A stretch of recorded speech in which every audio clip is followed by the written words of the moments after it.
Buletin Didik 6 September bersama saya Khairi Hazwan Muhammad Asri. Assalamualaikum dan salam hormat. Kementerian Pendidikan KPM mengumumkan pembukaan sekolah pada 3 Oktober depan akan dijalankan mengikut fasa Pelan Pemulihan Negara PPN. Menteri Kanan Pendidikan Datuk Dr. Razzie Jidin berkata pihaknya sedang menjalankan kajian dan penelitian yang akan menyaksikan Labuan menjadi wilayah pertama untuk pembukaan sekolah. Bila kita nak buka sekolah nanti, kita akan buka fasa ketika itu, ya. Mungkin pada 3 Oktober nanti jumlah negeri dalam fasa keempat mungkin ada lagi beberapa negeri yang masuk ke situ. Tambah Datuk Dr. Razzie, langkah itu dipertimbangkan susulan peralihan Labuan ke fasa 4 dan hampir keseluruhan sektor ekonomi dan sosial secara umumnya dibenarkan beroperasi. Pihak kementerian mengambil kira semua aspek dan pembukaan sekolah akan dijalankan mengikut fasa PPN di setiap negeri. Jelas beliau lagi perbincangan bersama Ketua Pegawai Eksekutif Perbadanan Labuan dan Pengerusi Jawatankuasa Pengurusan Bencana Labuan turut diadakan berkaitan cadangan berkenaan. Selain sesi libat urus yang diadakan bersama guru besar sekolah dan pengetua di Labuan pagi tadi. Dalam pada itu, pengumuman pembukaan sesi persekolahan secara bersemuka bermula awal Oktober depan mengundang pelbagai reaksi daripada ibu bapa. Rata-ratanya menyambut baik keputusan tersebut dan percaya proses terbaik pelaksanaannya akan dirangka oleh KPM mengikut keadaan semasa. Namun mereka juga merasakan warga sekolah, baik para guru maupun staf sokongan, perlu menyempurnakan kedua-dua vaksin. Menurut Rosani Abdullah, dia percaya semua ibu bapa mempunyai pendapat berbeza berhubung pengumuman oleh KPM itu. Bagi dirinya yang mempunyai anak bersekolah di asrama penuh SBP, keputusan pembukaan sesi persekolahan secara bersemuka adalah wajar kerana SBP merupakan sekolah berasrama dan berbeza dengan sekolah harian biasa. Mereka memang dalam keadaan kuarantin bersama kawan-kawan mereka dan mudah untuk sekolah kawal pergerakan mereka. Cuma pada saya lah yang sangat penting ialah apabila sekolah dapat memastikan semua warga sekolah daripada gurunya, pentadbir, staf sokongan, kumpulan pelaksana, pekerja-pekerja dewan makan dan juga pekerja-pekerja kebersihan, pastikan semuanya sudah mendapat vaksin yang sempurna. Jadi pada saya memang amat wajar sekali, terutamanya kepada pelajar tingkatan 5. Mereka ini dalam tempoh 4 bulan atau 5 bulan lagi akan menghadapi peperiksaan SPM. Pada saya memang sangat-sangat menuntut mereka untuk berada di sekolah bersama dengan guru. Walau bagaimanapun, Rosani bersetuju jika sesi persekolahan secara bersemuka bagi pelajar tingkatan bukan peperiksaan dibuka bergantung pada situasi semasa. Turut bersetuju dengan keputusan tersebut Naziah Nawawi. Menurut suri rumah itu, kelas secara dalam talian mempunyai kekangannya yang tersendiri termasuk gangguan capaian internet serta pembelian peranti yang ada kalanya membelenggu para pelajar dan ibu bapa. Dalam situasi ini, kita tidak boleh memuaskan semua kerana keperluan setiap keluarga berlainan. Tetapi saya pasti ramai ibu bapa yang masih risau dengan keadaan COVID-19 yang masih belum menunjukkan penurunan kes. Kita tidak mahu membebankan guru-guru, ibu bapa dan murid dengan keadaan yang sering bertukar-tukar. Sekiranya terlalu ramai murid yang tidak hadir untuk kelas bersemuka, guru-guru terpaksa memberi tugasan secara atas talian kepada mereka. Mungkin pihak sekolah boleh mengadakan kelas bersemuka dan live Google Meet sekaligus pada masa yang sama. Tambahnya, tanggungjawab membantu memastikan negara mencapai imuniti berkelompok bukan hanya tertakluk kepada satu kawasan yang besar sahaja. Sebaliknya, kawasan seperti di rumah dan tempat kerja juga sama pentingnya.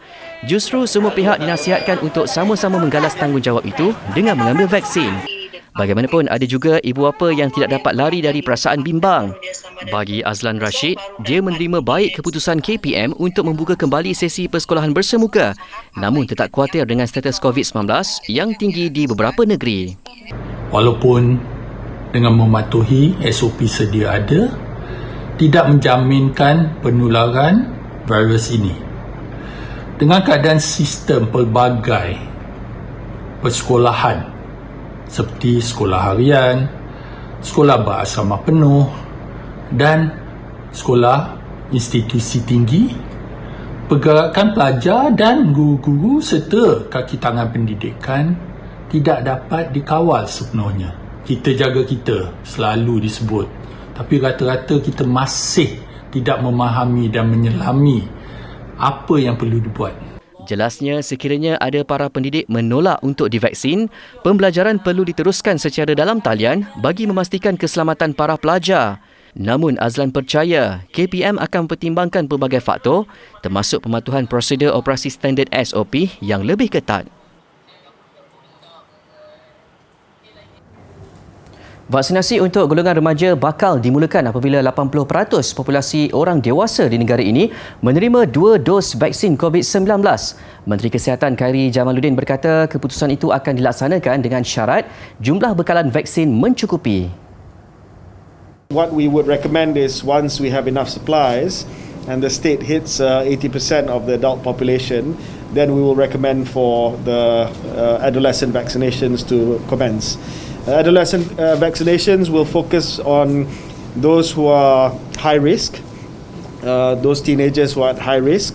We have the clinical guidelines updated already, and then those who are 16 to 17 years old first. Then we go down the age group.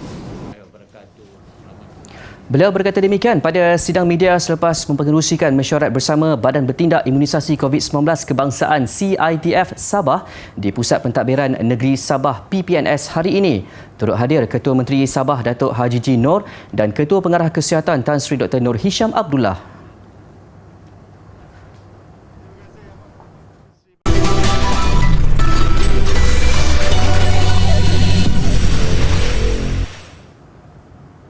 Kembali di Buletin Didik, 4 pelajar SMK Taman Desa Jaya merangkul anugerah Best of the Best Award dan Gold Award dalam pertandingan Digitalised International Invention, Innovation and Design Johor DIID 2021.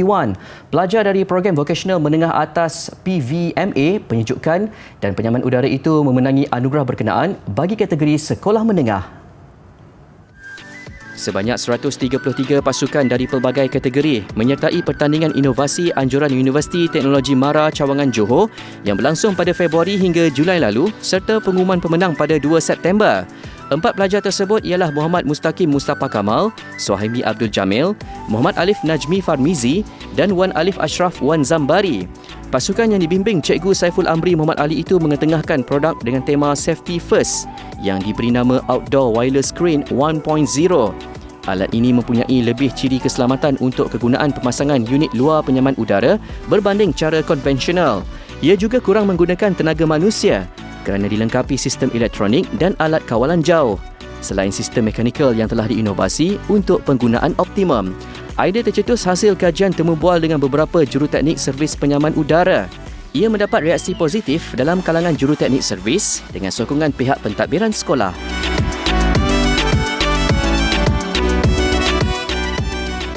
Sementara itu, di Sabah, 4 pelajar Kolej Vokasional Keningau meraih tempat pertama pertandingan bercerita dalam talian Paints of the Spanish Sun di Spanyol. Mereka menyampaikan 4 kisah dongeng rakyat Sabah dalam Festival Seni Anjuran Association of Festivals. 4 pelajar tersebut ialah Aldi Diani Alexander, Dedrena Alicia Vitalis, Abilala Atirah Leminit dan Beatrice Veres. Setiap pelajar menyampaikan kisah dongeng secara berasingan melalui rakaman bertajuk Sabah Folklore. Aldi Diani menyampaikan mitos penjaga hutan bernama Tombiruo yang membantu melindungi hutan dari sebarang ancaman. Disusuli Dedrena menceritakan kisah dongeng Bobolian yang bermaksud bomoh dalam bahasa dusun. Kisah dongeng ketiga disampaikan Abilala bertajuk Mondowoi, iaitu gergasi yang suka membantu orang-orang kampung dengan rutin seharian mereka. Manakala cerita terakhir mengisahkan pasangan suami isteri yang menunggu kelahiran anak pertama mereka yang disampaikan Beatrice. Kejayaan ini membuktikan usaha gigih mereka yang secara tidak langsung membantu memelihara warisan budaya melalui penceritaan kisah dongeng. In order to prepare the dish, Ondu had to go to the market to buy chili, shallots, lime and ginger. Memorandum 20 perkara adalah satu memorandum yang dikemukakan oleh Borneo Utara kepada jawatankuasa antara kerajaan yang telah ditubuhkan pada Ogos 1962. Jawatankuasa ini ditubuhkan hasil cadangan Suruhanjaya Cobalt. Fungsi utamanya untuk menjamin hak serta kepentingan rakyat Sabah dan Sarawak tidak tergugat apabila menyertai Malaysia. Jawatankuasa ini dipengerusikan oleh Lord Lansdowne dan ahlinya terdiri daripada wakil British, Persekutuan Tanah Melayu, Borneo Utara dan Sarawak. Hasil memorandum yang dihantar, jawatankuasa antara kerajaan telah mengesyorkan perkara-perkara penting berikut untuk dipatuhi dan dimasukkan ke dalam perlembagaan persekutuan. Bahasa Melayu adalah bahasa rasmi Persekutuan Malaysia, tetapi bahasa Inggeris akan digunakan sebagai bahasa rasmi di Sabah dan Sarawak. sistem pendidikan dikekalkan di bawah kawalan kerajaan pusat kecuali di Sabah dan Sarawak. Sistem pendidikan di Sabah dan Sarawak kekal di bawah kawalan kerajaan negeri masing-masing sehingga Majlis Negeri membuat pindaan. Di dalam Parlimen Malaysia, sebanyak 16 kerusi hendaklah diperuntukkan kepada Sabah, 24 kerusi Sarawak dan 15 kerusi Singapura. Bidang kuasa imigresen terletak di bawah kerajaan pusat, tetapi Sabah dan Sarawak diberi kuasa tersendiri untuk mengendalikan hal ehwal imigresen.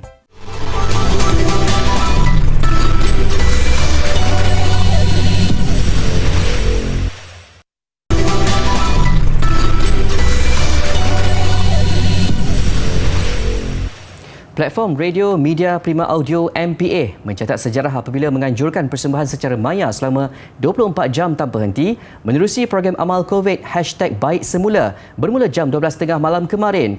Program hiburan sambil beramal yang bersiaran menerusi YouTube Hot FM, Hot TV itu menampilkan lebih 43 penyanyi tanah air dengan persembahan dari rumah. Program amal secara maya yang dibahagikan kepada beberapa segmen menampilkan persembahan inovatif dan menghiburkan setiap penyanyi.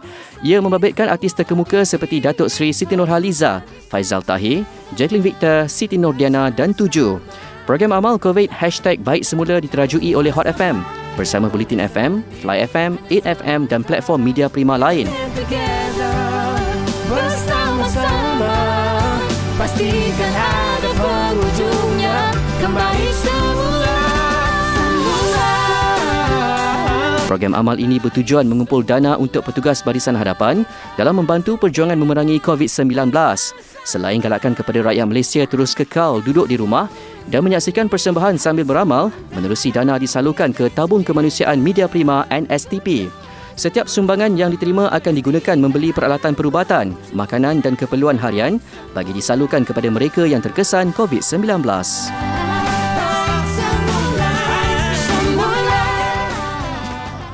Pengubahsuaian menjadi sebuah kenderaan SUV terbesar di dunia dengan gabungan trak tentera dan jeep. Idea itu dicetuskan seorang bilioner dari Emirat Arab Bersatu, Sheikh Hamad Hamdan Al Nahyan, yang merupakan salah seorang pengumpul kereta terkenal di sana. SUV terbesar di dunia ini dikenali sebagai Dabian. Kenderaan gergasi beroda 10 ini gabungan trak tentera Oshkosh M1075 dan Jeep Wrangler. Trak asal mempunyai ruang pemandu di atas tayar hadapan, namun Dabian telah diubah suai dengan ruang pemandu terletak di belakang yang menggunakan kabin Jeep Wrangler. Dabian menggunakan 600 kuasa kuda dan 15.2 liter enjin diesel Caterpillar C15 6 silinder. Ia memiliki berat 24 tan, 10.8 meter panjang, 2.5 meter lebar dan berketinggian 3.2 meter. Lampu isyarat serta lampu belakang diperoleh daripada Ford Super Duty dan Dodge Dart. Meskipun bersaiz besar, Dabian mampu mencapai kelajuan maksimum 100 km per jam.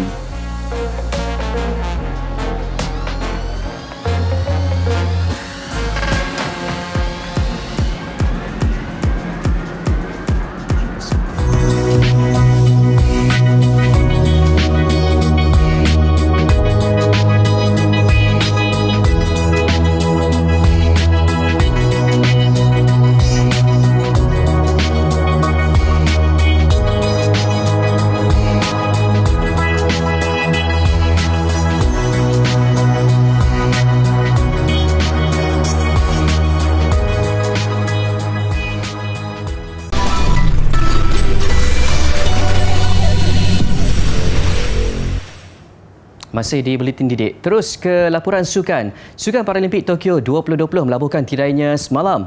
Pujian buat Jepun atas kejayaan dan kecemerlangan menganjurkan dua tamasya besar ketika dunia diancam penularan pandemik COVID-19. Buat kontingen negara yang membariskan 22 atlet untuk 9 acara sukan. Sekalung tahniah menepati sasaran 3 pingat emas sekaligus pencapaian terbaik Malaysia sejak menyertai tamasya itu pada tahun 1972.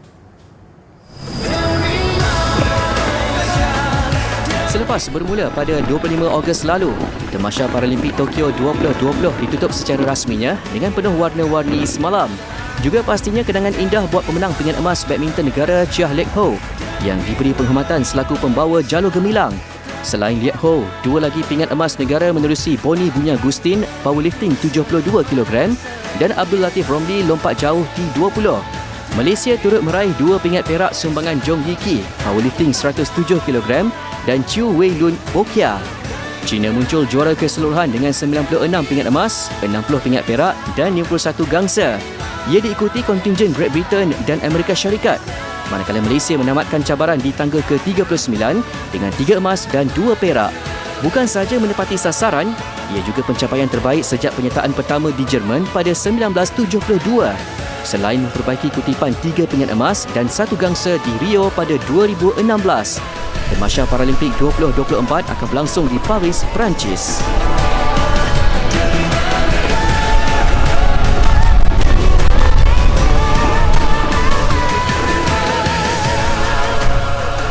Beralih ke saingan bola sepak Liga Super. Perebutan gelaran naib juara nampaknya kian sengit menuju ke muncak musim ini. Saingan kini tertumpu kepada Penang FC dan Kedah Darul Aman FC.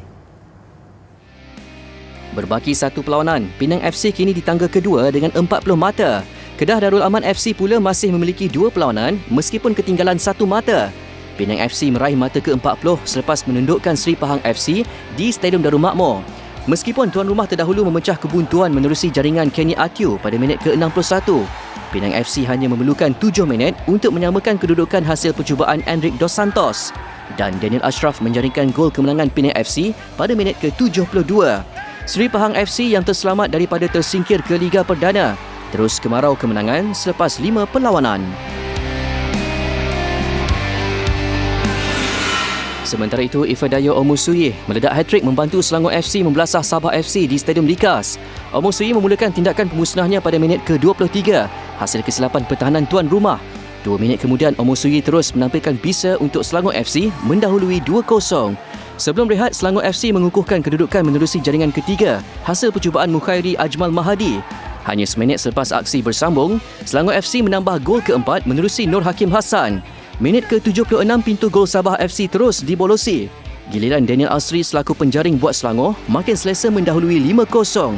Seminit sebelum whistle penamat, Omusuyi melengkapkan hat-trick untuk Selangor berpesta gol dengan kemenangan 6-0.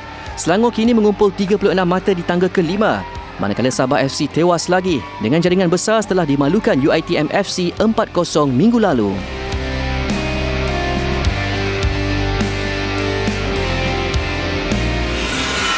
Sertai larian virtual berpasukan Inter Uniran anjuran Win Sports Management dengan kerjasama jenama sukan Skechers. Pendaftaran dibuka sekarang hingga 20 September ini dan acara larian virtual akan bermula pada 10 hingga 30 September. 2 kategori diadakan, 10 km untuk individu dan 200 km bagi acara berpasukan. Maklumat lanjut layari laman Facebook Win Sports Management. Jangan lupa ikuti pembelajaran melangkaui bilik darjah dikendalikan bersama guru-guru berpengalaman menerusi saluran khusus TV Pendidikan Malaysia Didik TV KPM. Pelbagai pengisian menarik selepas ini antaranya sukses SPM 2021 Bahasa Melayu serta bimbing tingkatan 4 dan 5 bagi mata pelajaran pendidikan Islam dan biologi. Pembelajaran kini lebih mudah dan menyeronokkan bila-bila masa di mana jua hanya di Didik TV KPM.